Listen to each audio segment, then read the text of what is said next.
Jéhovah omnipotent, omnipotent, c'est un personnage.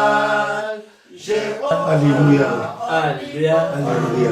Alléluia. Alléluia.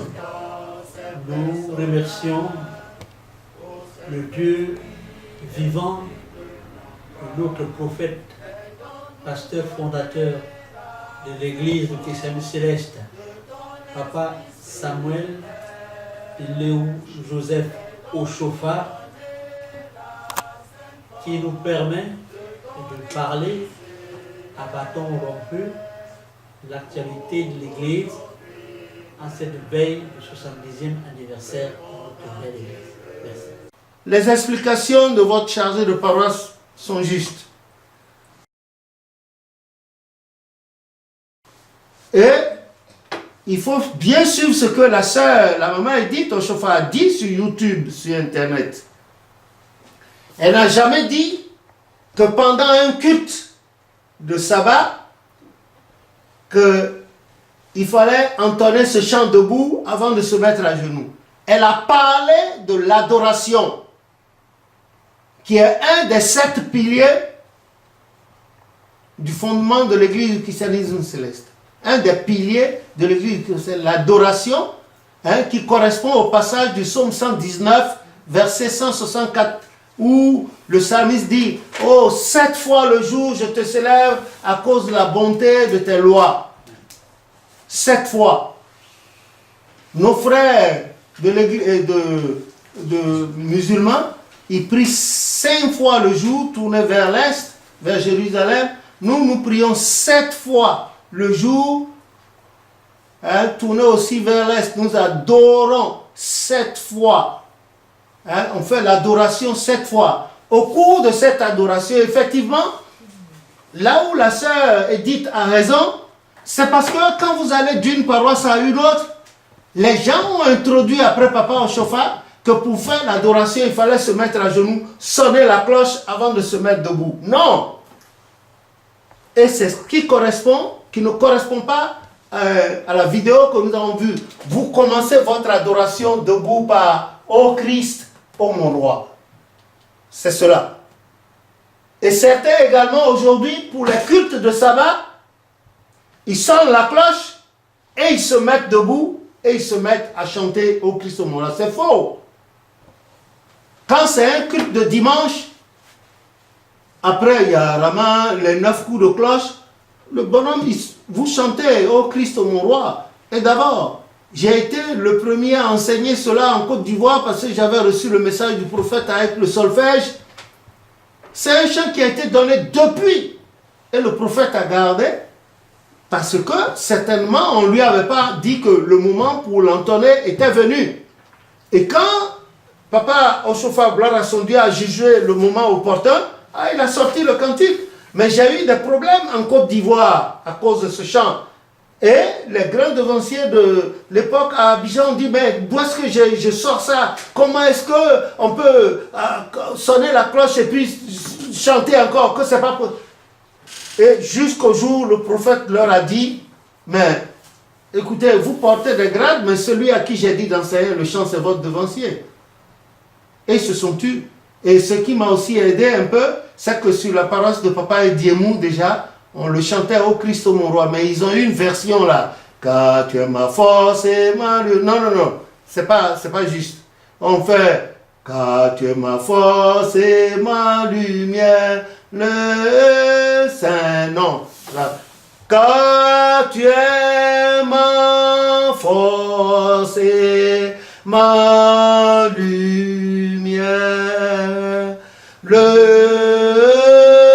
Saint des Saints. Voilà. Et on ne joue aucun instrument dedans à part le clavier. Parce que eux qui sont là, ceux qui jouent au grand aujourd'hui, ils étaient déjà dans l'église avant la fondation de l'église. Ils étaient déjà chrétiens célestes avant Papa Oshofa. Voilà pourquoi ils soutiennent le faux et ils disent que c'est ça qui doit être fait dans l'église. Ils étaient déjà chrétiens célestes, c'est eux qui ont amené l'église. C'est pour ça qu'ils trouvent que ce que Papa Oshofa a enseigné, gloire à son Dieu, est faux. Voilà, c'est tout. S'ils veulent, ils prennent. C'est ce que Papa Oshofa fait et ils ne forçaient personne.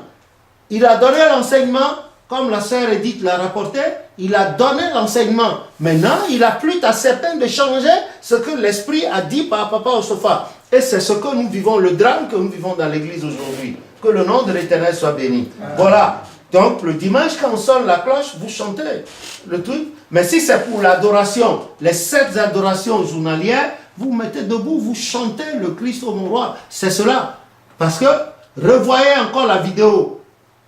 Nulle part, la sœur Edith a dit que pendant un culte de dimanche, il faut se lever. Non, c'est l'adoration. Elle a précisé l'adoration. Voilà. Et ça concerne l'adoration, les 7 adorations que nous faisons chaque jour. Voilà. Que le nom de certains appellent ça culte des anges. Je ne sais pas. Moi, j'appelle ça adoration. Papa Osopha n'a pas dit culte des anges. Il a dit l'adoration. Donc, moi aussi, je dis adoration. Voilà.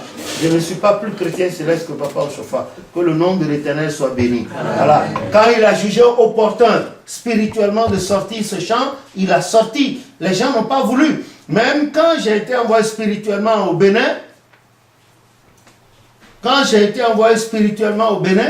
on a vu, le Bénin ne chantait pas du tout. Et comme mon frère était le maître des maîtres de chorale, Georges Persona, voilà sa photo là, hein, était maître des maîtres de chorale, je lui ai dit non, voilà.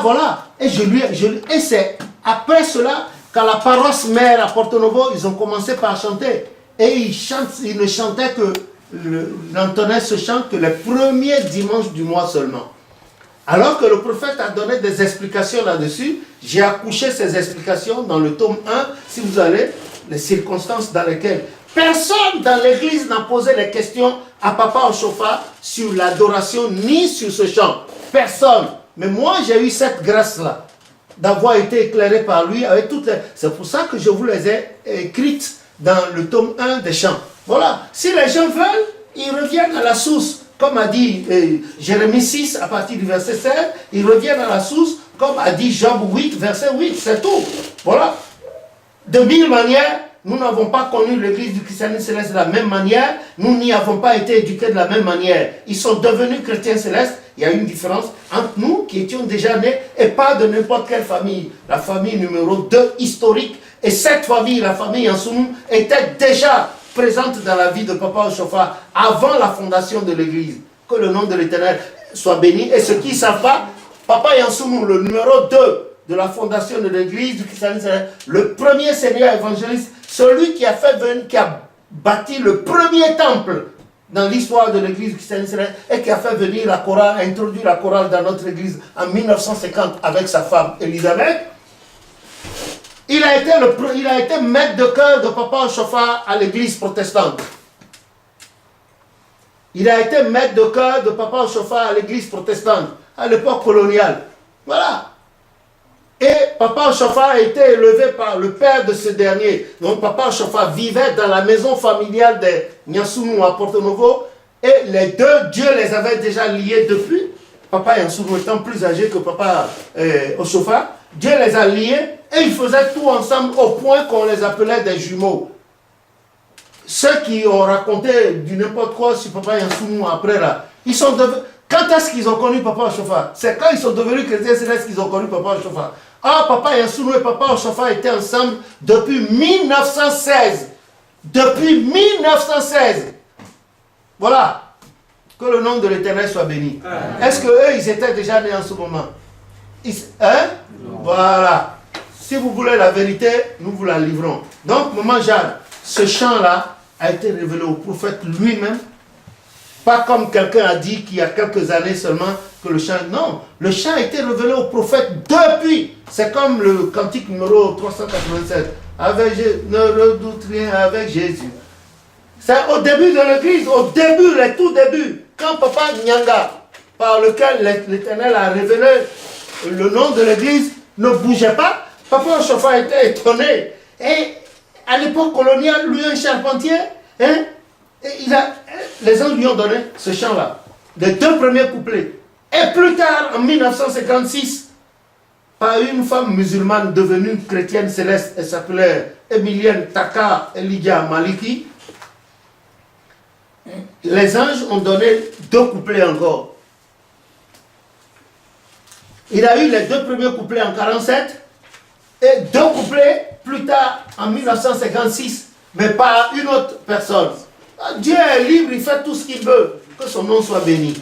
Si les gens veulent l'histoire, si vraiment ils ont l'humilité et la sagesse, s'ils veulent avoir des exactitudes sur l'enseignement de Papa Ochofa, s'ils cherchent, ils vont trouver. Ce n'est pas le CNRS qui va nous parler de notre église. Ce n'est pas des blancs qui vont nous parler de notre église. Non. L'Éternel a laissé des témoins en place qui sont nés sur prophétie dans l'église, qui ont été éduqués pour cela, qui écrivent des livres pour cela. Donc que les gens laissent leur orgueil, les grades ronflants qu'ils prennent de côté, qu'ils reviennent à la source, ils sauront la vérité et nous allons repartir avec un bon regain pour la gloire de Dieu. Que le nom de l'Éternel soit béni. Amen. Maman Lydie Yacho, maman de la paroisse Gélienne. Voilà. Ma question est que quels sont les différents aspects de la sanctification et quels sont les versets bibliques qui peuvent nous éclaircir sur la sanctification. De quelle sanctification parlez-vous? Un truc d'oublier. Il y a la sanctification que